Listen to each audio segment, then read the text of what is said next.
Telugu flame YouTube channel ఇప్పుడే subscribe చేసుకోండి. Vantalakka serial స్టార్మాలో మధ్యాహ్నం 2:30 గంటలకి ప్రేక్షకులని ఎంతగానో అలరిస్తోంది.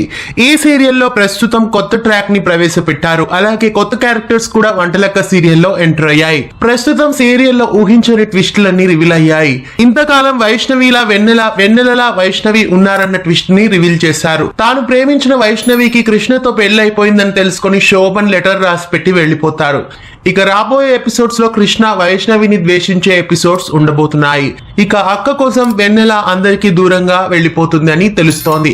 ఇక ప్రస్తుతం ఎపిసోడ్ లో ఒక కొత్త క్యారెక్టర్ ని ఎంటర్ చేశారు. దయన్ రాజేష్ ఈ సీరియల్లో కొత్త క్యారెక్టర్ లో శంకర్ గా ఎంట్రీ ఇచ్చారు.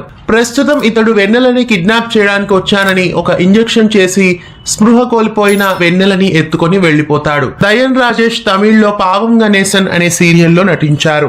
ప్రస్తుతం ఇదయం 2 సీరియల్లో కూడా తమిళంలో నటిస్తున్నారు. అలాగే వంటలక్క సీరియల్లో ప్రస్తుతం శంకర్ గా ఎంట్రీ ఇచ్చారు. అలాగే వంటలక్క సీరియల్లో చందు కూడా ఎంట్రీ ఇచ్చారు. చందు ఈ సీరియల్లో శేషు అనే క్యారెక్టర్ లో ఎంట్రీ ఇచ్చారు. అలాగే ఈ ధారావాహికలో అర్చన అనంతవేలు కూడా ఎంట్రీ ఇవ్వబోతున్నారు. కార్తీక దీపం సీరియల్లో సౌందర్యగా నటించిన ఈమె వంటలక్క సీరియల్లో కొత్త క్యారెక్టర్ లో ఎంట్రీ ఇచ్చారు. ఇంతకీ కొత్త క్యారెక్టర్ వెనక ఊహించని ట్విస్ట్లేంటి? ఇలాంటి ఆసక్తికరమైన ఎపిసోడ్స్ ని వంటలక్క సీరియల్లో మిస్ కాకుండా చూడండి. ఇంతకాలం వెన్నెలగా ఉన్నది వైష్ణవి అని, వైష్ణవిగా ఉన్నది వెన్నెల అని ట్విస్ట్ రివీల్ అవగానే మీకేమనిపించింది కామెంట్స్ లో తెలియజేయండి. ఇలాంటి మరెన్నో అప్డేట్స్ కోసం ఛానల్ ని సబ్స్క్రైబ్ చేసి గంట కొట్టేయండి. తెలుగు ఫ్లేమ్ యూట్యూబ్ ఛానల్ ఇప్పుడే సబ్స్క్రైబ్ చేసుకోండి.